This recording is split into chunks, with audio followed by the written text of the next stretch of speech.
So a day or two ago, I posted about the midday sale and that it was coming up, and I did highlight a specific horse that was an ex-show horse who is only 8 years old, and there were several others that caught my eye.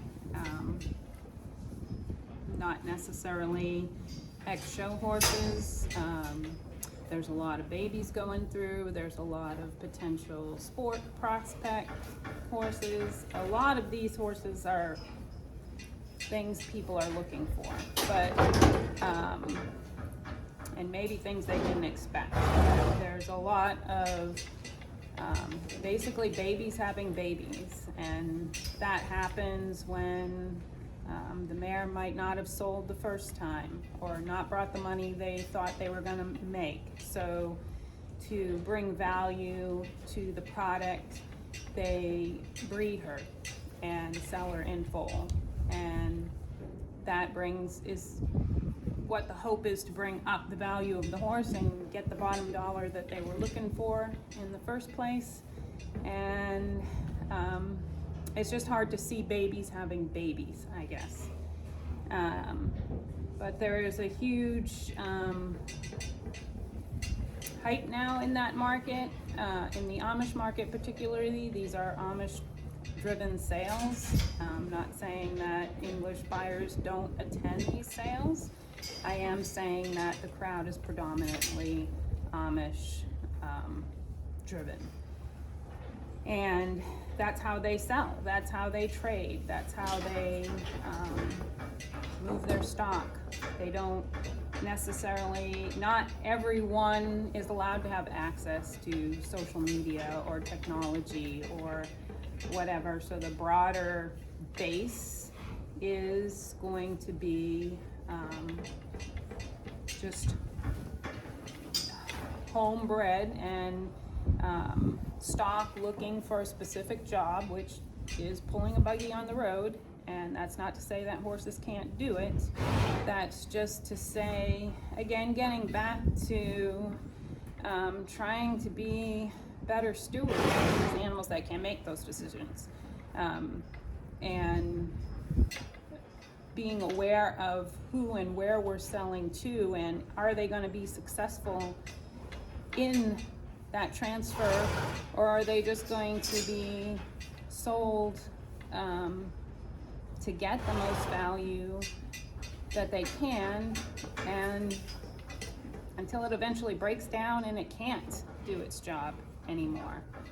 So that's a longevity problem that I see across the board. That's not maybe a transparent problem that everybody is looking at, because they're seeing these sales, they're seeing big numbers, they're seeing high dollars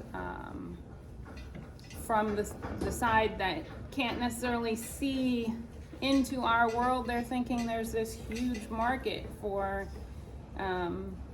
show stock and show potential that they're creating these horses for, and what happens when they can't come into that job here. They're going to have a job on the road, or they're going to be bred, and there's going to be more. So if you look at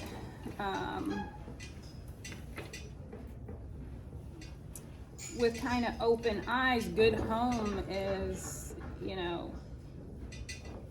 it's all relevant to whatever the situation is. It doesn't make one way bad or one way wrong, but there are horses that I think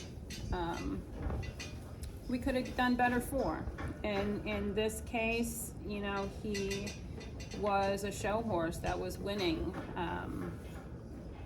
I was told, shown as ridden as a 3-year-old, and always up-headed and never touched the check. And horses kind of give you signs as to what their training needs are, and if they're never, no matter how natural it seems, if they're never taught to drop and reach and stretch and strengthen their back, they're also going to break down sooner. It's no different than if they were put to the road too soon, too young. You know, you pick your poison, I guess. I think in the big scheme of things, we just need to learn to slow down and not be in such a hurry. Why do they utilize the Amish sales or the Amish market? Because they don't spend a lot on, you know, stuff they don't need. They have money to spend, and they're gonna invest in something that they think is of value.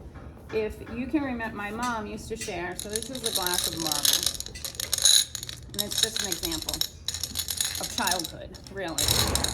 So the big thing in her day was playing marbles, and you'd collect the marbles, and the most expensive or the most valued marbles were the glass marbles with the shiny colors in them.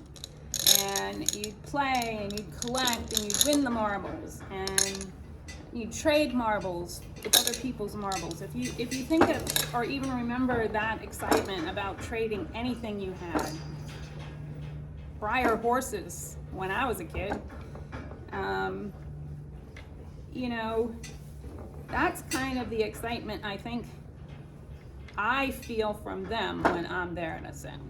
They're excited to show off these horses. They're in love with this breed. They're passionate about it. This is how they get together and show off and trade value for value. It happens to be through a sale, but that is what they take stock in.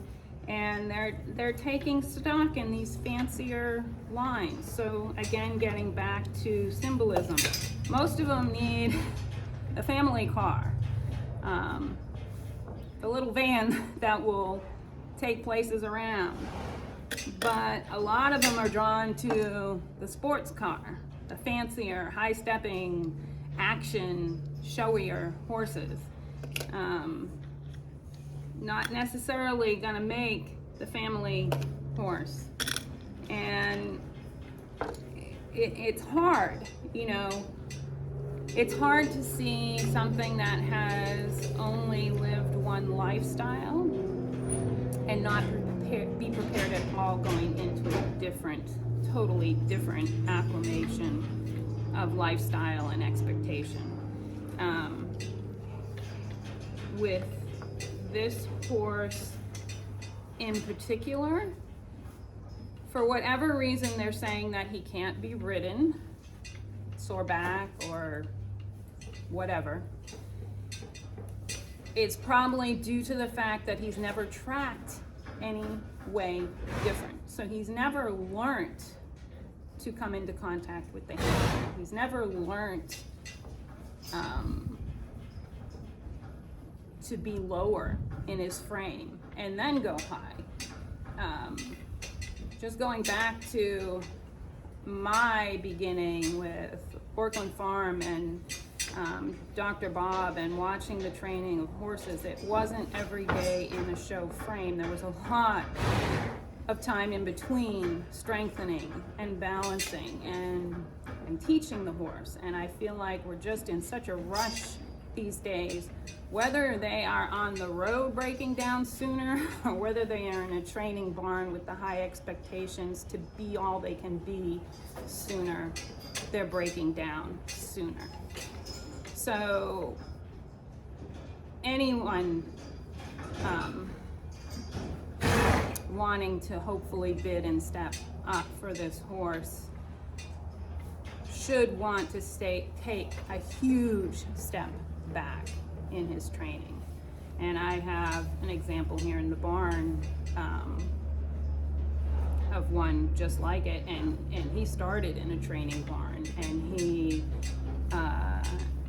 did go Amish. It didn't do any good for him because the expectation is still checked up and high. So eventually they just kind of blow through the bridle because there's nothing there. So it is a big step back process and a big it is a risk, but you have to be, we either have to want to slow down as a whole and take the time for something great and not be in such a rush, because pitting one side against the other is not doing any good. It's not Amish and they're on the road and they're gonna break down at a young age versus being in a training barn with the expectations of today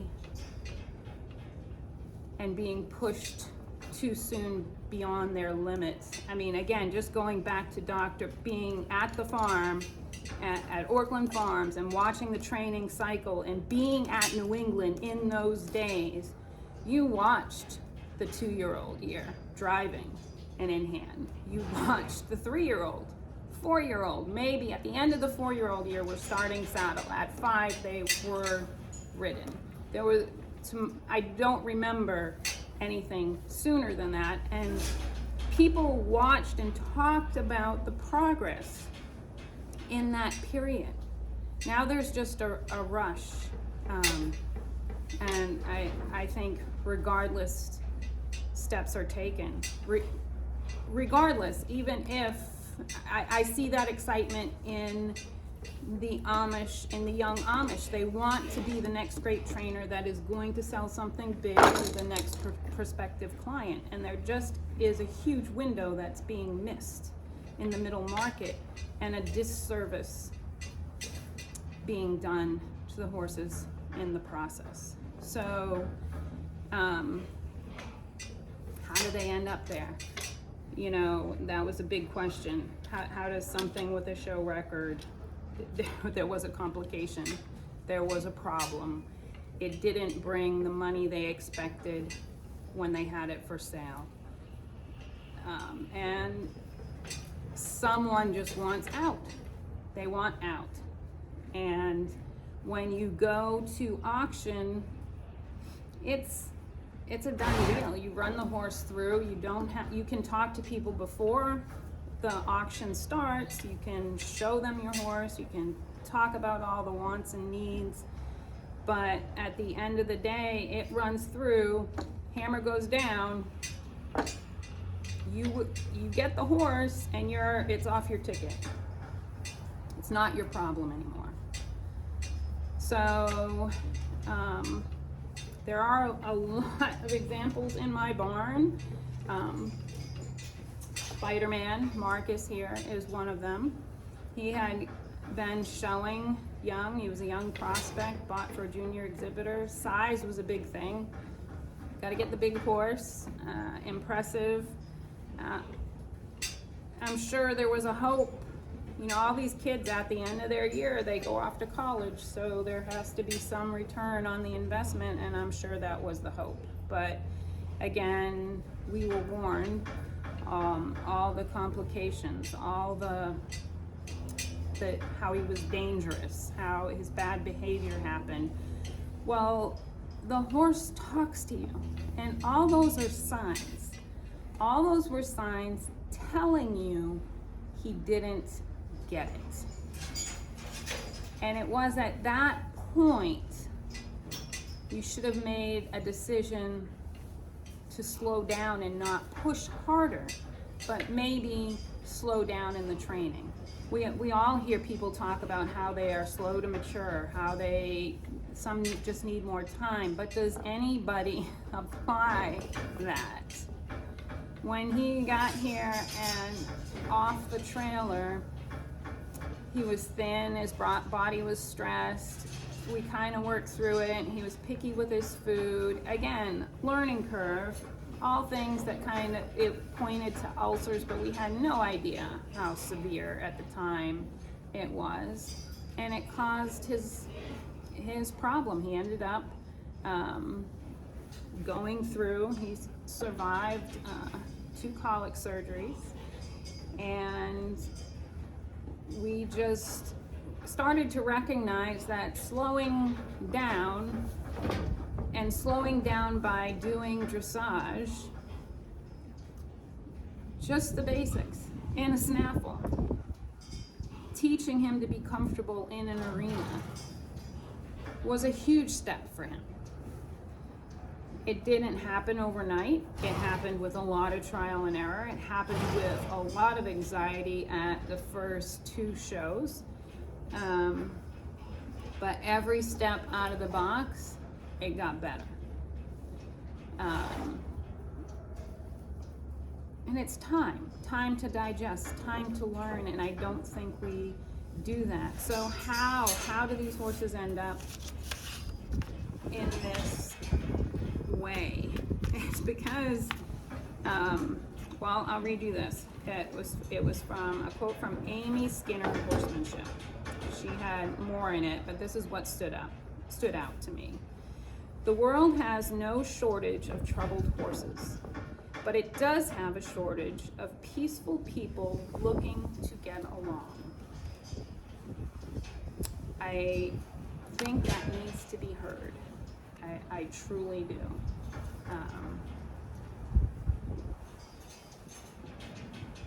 I think we all just need to slow down and take time, because a lot of them are being pushed off to these auctions.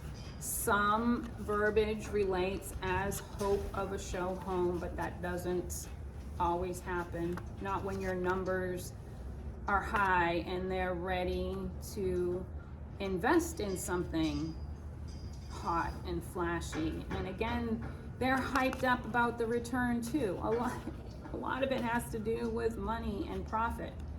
And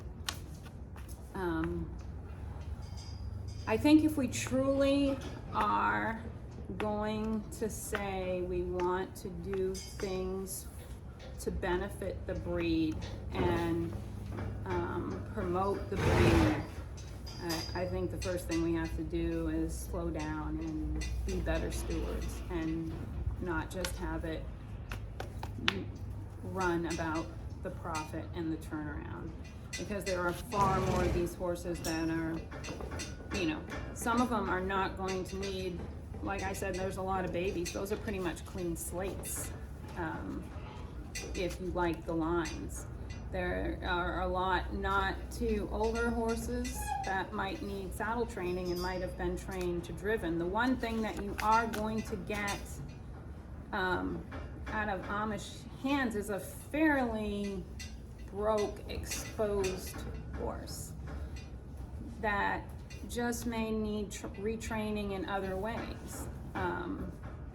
Instead of being up above the bit and high, teach them to come low. Really, I've been working with one horse that it just hasn't taken too long, and it hasn't taken too long to get him to know that he can relax and stretch down. It is taking a little bit longer to get him to understand moving from leg versus being in a buggy and moving forward. So, again, those are some of the why do they end up that way. And they need, these sales need the average person to come bid, is what they need. And be willing to take a chance and be willing to have retraining in your head when you do so.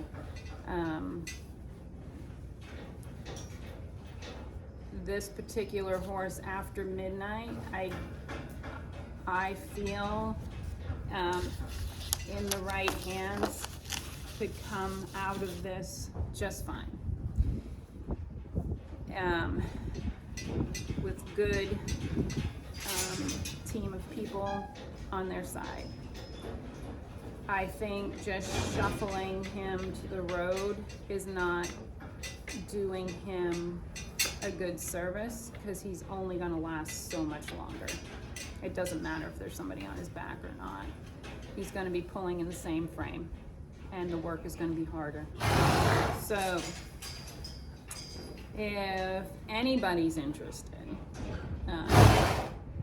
in bidding, I am looking at attending mid-A, and I will stay probably through Friday because New Holland has a special driver sale every Friday.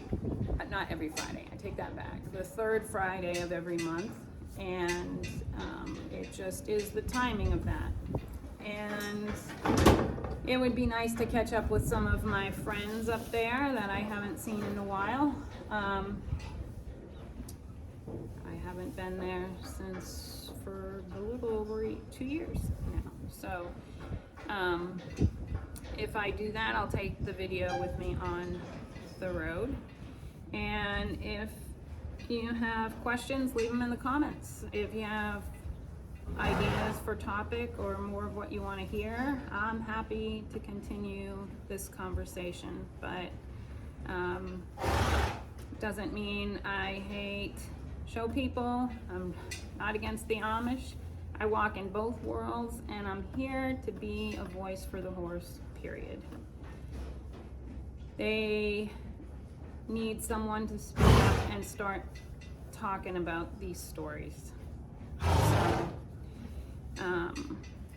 I hope you'll watch. I hope you'll ask questions if you want, and I hope you'll subscribe. I'll talk to you later.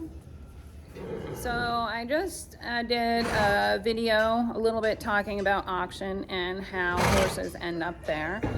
So I just wanted to share some of the faces in our barn who have gotten there via this route, and we've been able to step up for and are successful. Oh, this handsome face is Rivergate Marcus Antonius. He has a you're cute. So he is now doing dressage and is in the sport arena.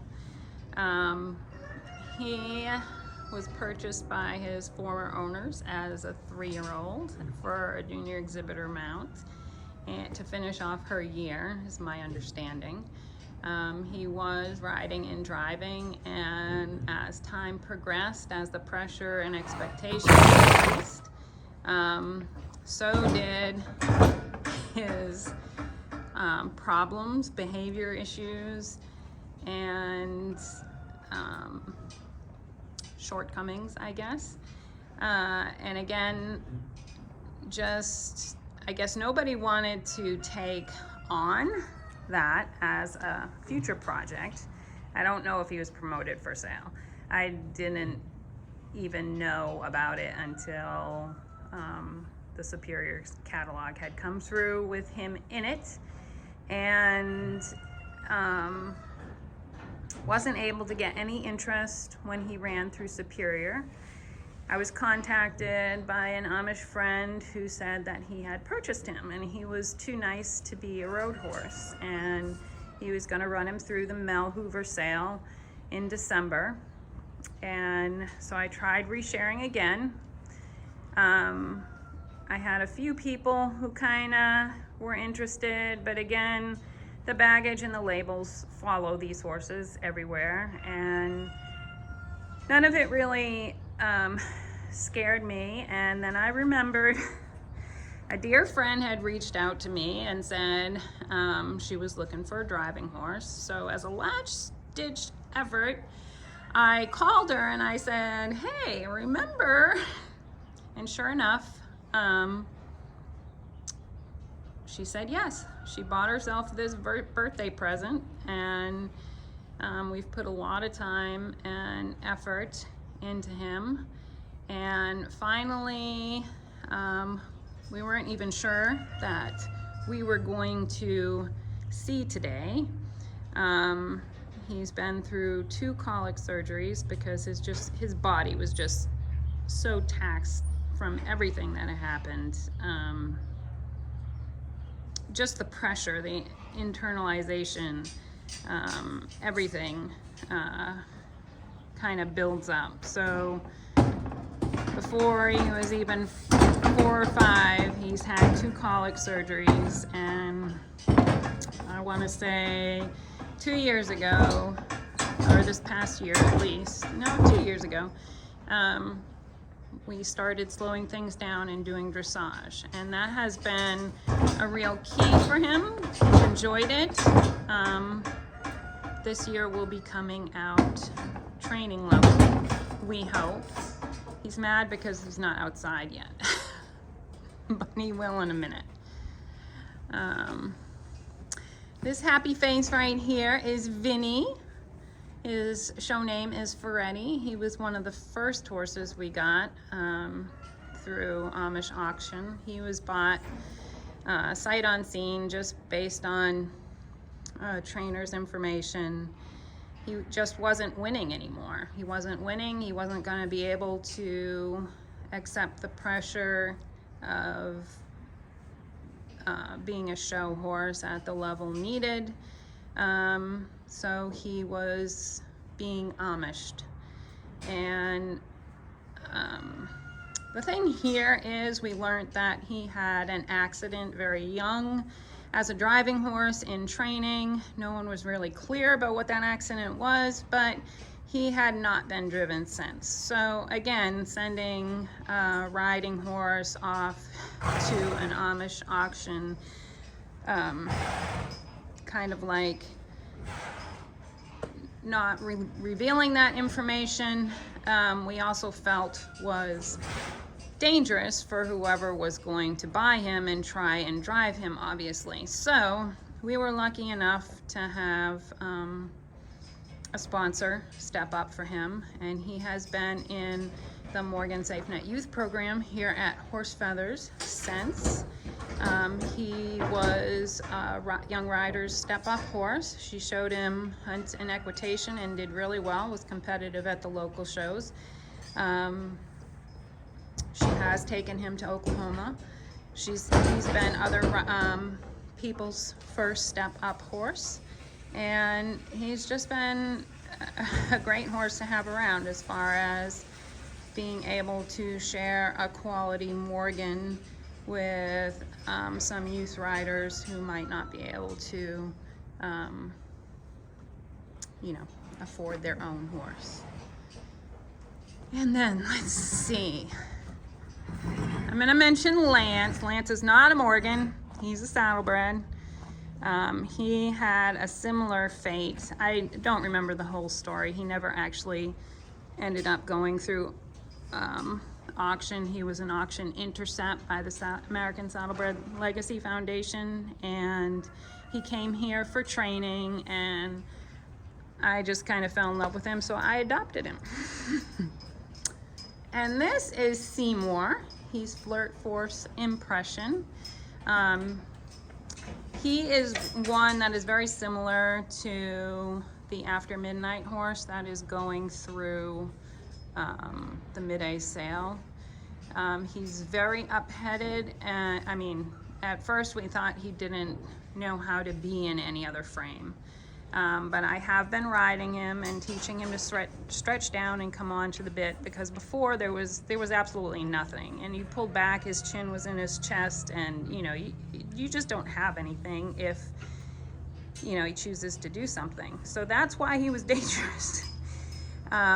We are working on that, and he is more trusting, and he's understanding the job a lot better, and we have high hopes for him next year, and he will hopefully be available by mid-year next year.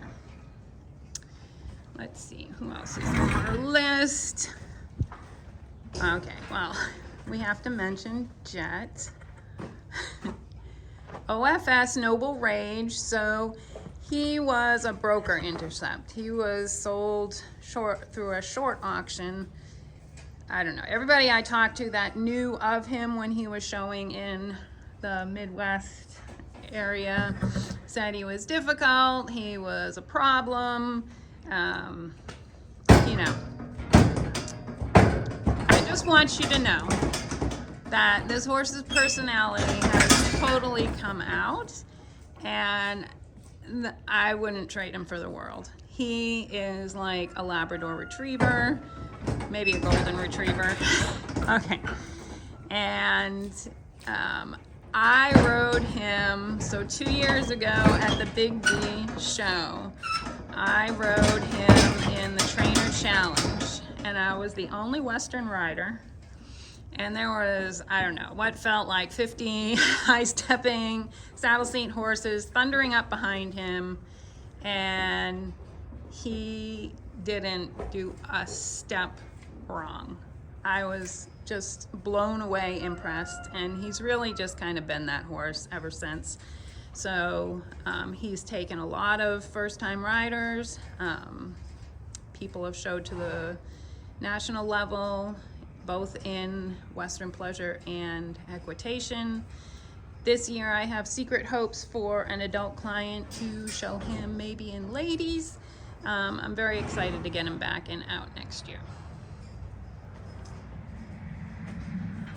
And this is Abel, who's not sharing his face. Oh, there he is.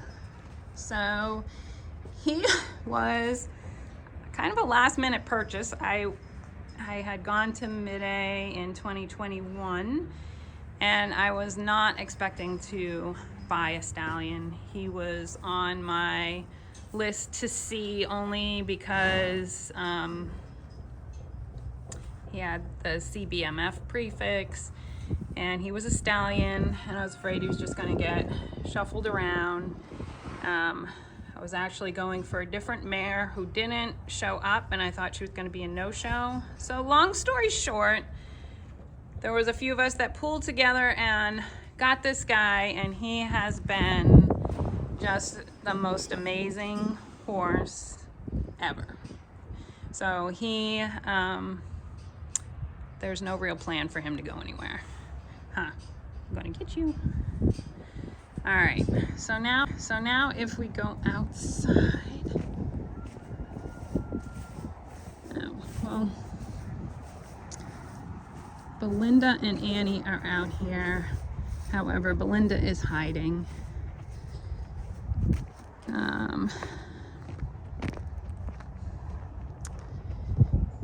So probably one other to mention besides Belinda. So Belinda is Greywood's Belinda Breeze, and she's hiding in the shed. And this beautiful big bay is Mary Wald Hannah, and we got her at a Midwest sale.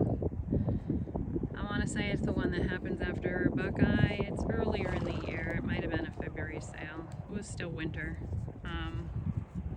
So she was on the West Coast, and I see Lady is coming to say hello.